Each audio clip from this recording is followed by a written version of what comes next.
মই হয়তো এইবিলাক নাজানিছিলোঁ যে এইটো ভিডিঅ' বনালে এনেকুৱা হ'ব। এতিয়া অবাঞ্ছিতভাৱে ভিডিঅ'টোৰ মই বনাইছিলোঁ সামাজিক এটা সম্প্ৰীতিৰ বাৰ্তা দিবলৈ, কিন্তু বস্তুটো বেলেগ ফালে গতি কৰিছে। গতিকে মোৰ ভিডিঅ'টোৰ কাৰণে সদৌ অসমৰ ৰাইজৰ ওচৰত মই ক্ষমা প্ৰাৰ্থনা কৰিছোঁ, আৰু আগন্তুক দিনত মই এনেকুৱা ভিডিঅ' নবনাওঁ, আৰু ৰাইজৰ ওচৰত মই আশা কৰিছোঁ ৰাইজে মোক ক্ষমা কৰি দিব।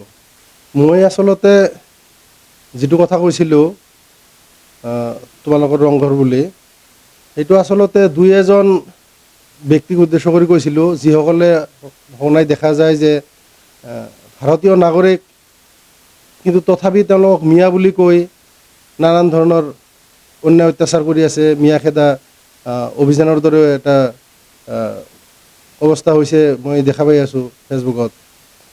সেই দুই চাৰিজন মানুহক উদ্দেশ্য কৰি কৈছিলোঁ। মই এই ভিডিঅ'টোত উল্লেখ কৰিছিলোঁ যে যিটো ঐতিহাসিক ৰংঘৰ, সেই ৰংঘৰ যিজন ৰজাই বনাইছিল, হয়তো তেখেত আজি নাই। গতিকে আমিও দুদিন পিছত নাথাকিম। এই পৃথিৱীত কোনেও চিৰদিন জীয়াই নাথাকে।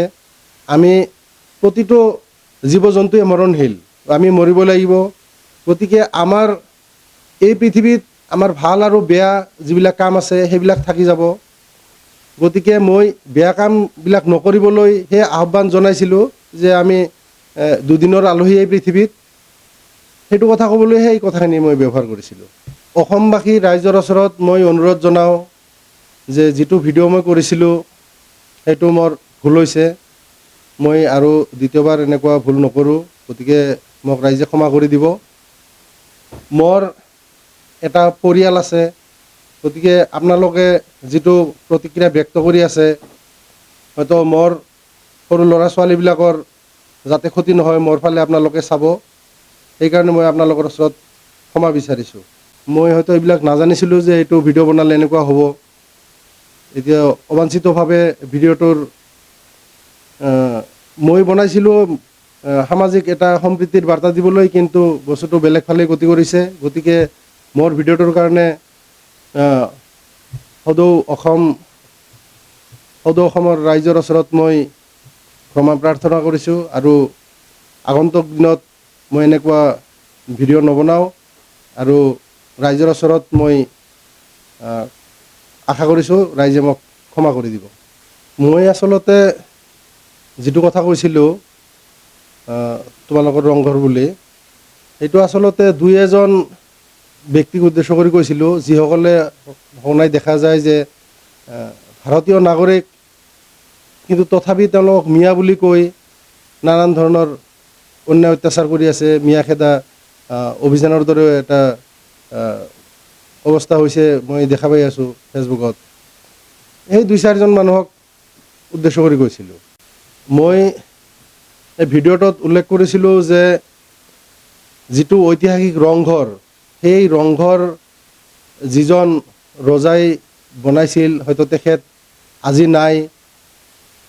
গতিকে আমিও দুদিন পিছত নাথাকিম। এই পৃথিৱীত কোনেও চিৰদিন জীয়াই নাথাকে। আমি প্ৰতিটো জীৱ জন্তুৱে মৰণশীল, আমি মৰিব লাগিব। গতিকে আমাৰ এই পৃথিৱীত আমাৰ ভাল আৰু বেয়া যিবিলাক কাম আছে সেইবিলাক থাকি যাব।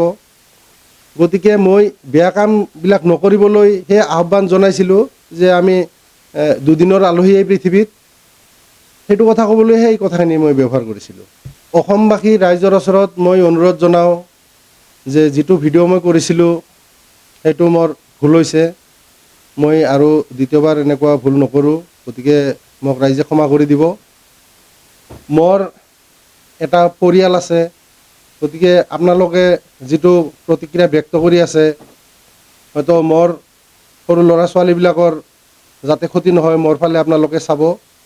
সেইকাৰণে মই আপোনালোকৰ ওচৰত ক্ষমা বিচাৰিছোঁ।